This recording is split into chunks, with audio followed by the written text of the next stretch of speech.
Guys, সবাই কেমন আছো? আশা করি খুব ভালো আছো। তো আমিও খুব ভালোই আছি।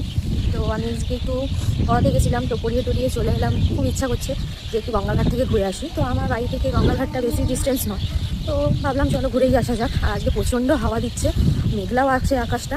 তো ওই জন্য চলে এলাম একটু গঙ্গাঘাটের দিকে। তো একটুখানি 5-10 মিনিট বসবো, দেন তারপর আবার বাড়ি চলে যাবো। তো ভাবলাম তোমাদের সাথেও একটু শেয়ার করা যাক।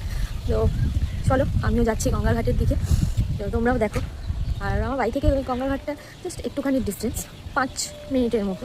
তো এখানে দুটো মন্দিরও আছে, একটা হচ্ছে বজরংবলী মন্দির, আর হচ্ছে একটা ভোলেনাথের মন্দির।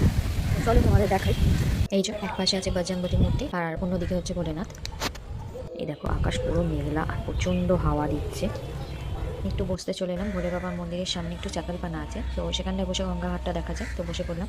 এই যে চুল টুল খুলে দিয়ে ভাবলাম একটু সেলফি তোলা যাক। তো আর প্রচণ্ড হাওয়া দিচ্ছে, চুলগুলো ঘুরে পুরো মুখে পড়ছে।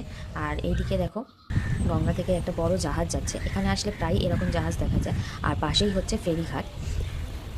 এই দেখো আমরা যখনই প্রায় আসি তো দেখতে পাই এরকম। আর দেখো এখানে গঙ্গায় এসে সব স্নান করতে, আর সাথে ওই কুকুরটাকেও নিয়ে এসছে। আর এদিকে দেখো জাহাজটা চলে যাচ্ছে।